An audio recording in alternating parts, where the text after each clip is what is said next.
to our next feature of the day and the intrigue surrounding the proposed construction of the Mau Mau Road cutting through the Aberdares National Park and the Aberdares Forest Reserve deepens, with the standoff headed for a second round of court battles. Well, scientists and environmentalists have locked horns with the government over the destructive effects the road will have on the Aberdares ecosystem, arguing that the environmental cost far outweighs any economic benefits.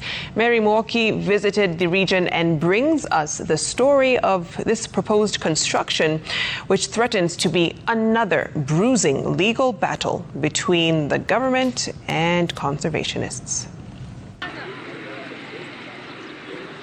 This is Ndonyonjero in Nyandarua County. The muddy road marks the beginning of the proposed Mau Mau Road project that the government intends to build to link Nyandarua and Nyeri counties. If it sails through, the 52-kilometer road will cut through the Aberdare National Park and the Aberdares Forest Reserve, in a construction that will hurt wildlife habitat, destroy the ecosystem, and be a precursor for human-wildlife conflicts of unimaginable proportions. Scientists argue that tree species could get cut down, illegal logging may take root, and the road would cut across fragile areas for water catchment. This serene forest canopy and the majestic waterfalls may soon become a distant memory, as the highway cutting through the forest would disrupt all that.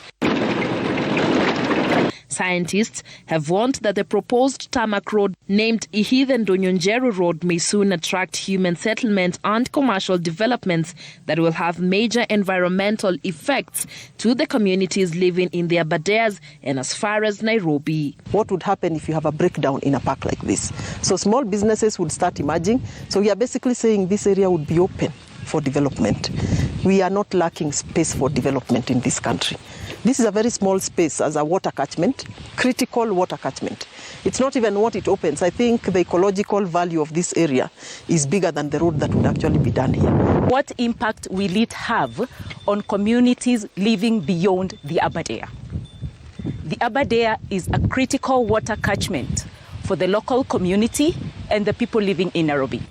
This means that destruction to this ecosystem will affect all of us.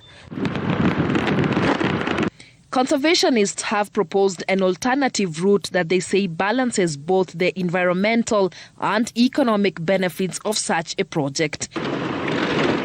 The proposed alternative route cuts through small towns and villages that would benefit from the road to transport their farm produce. Residents living along the proposed route say the road would greatly improve their livelihoods. Na tungeomba barabara irudi upande huu wa sub-county ya Aberdares, manake inapopita huko kwa forest ndani, we bring a conflict between human beings and the animals, whereas that one barabara ikipita upande huu itatusaidia sana. The county government has done its part to make sure that the service roads have been done, but the main road that is going to transport the farm produce to the markets, it is the worst one. That when I produce my cabbages, my milk, my potatoes, I come to the main road, I cannot access the markets due to the bad roads. Na tukifunguliwa barabara, tuwekewe lami. Hakuna mkulima hata mmoja hata nunua gari yake. Juu hata mtu akinunua gari, inaenda mwezi mbili, miezi moja, tatu hivi, inaharibika. Anaweka kwa nyumba, anashugia kuku hapo.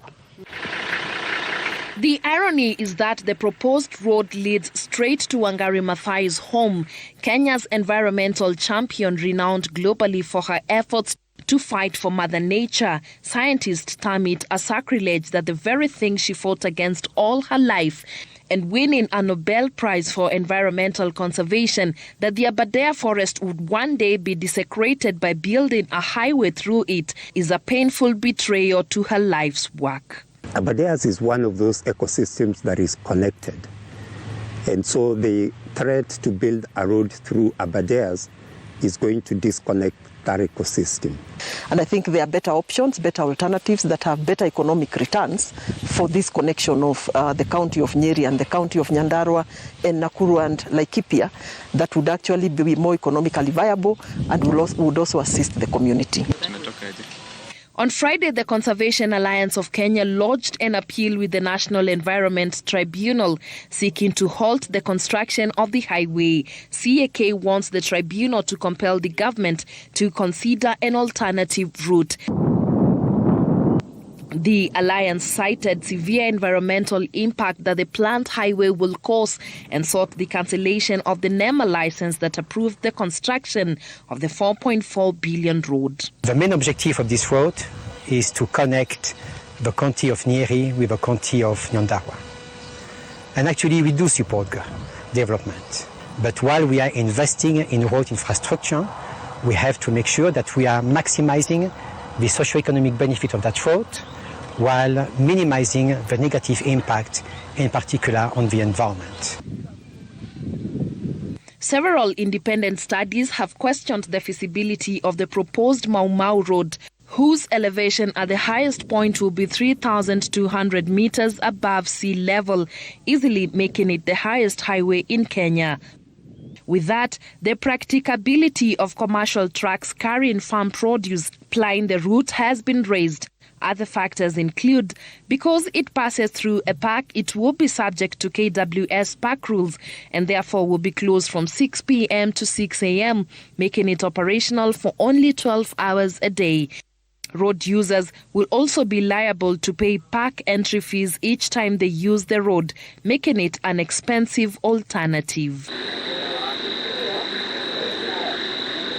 At face value, the proposed construction of a road that cuts through the Aberdare National Park to link Ndonyonjero in Nyandarua County to Ehithe in Nyeri County has been touted as one full of socio-economic benefits, but the road cuts through a protected forest area, with scientists and conservationists expressing fears that this will cause irreparable damage to the ecosystem and affect one of Kenya's main water towers.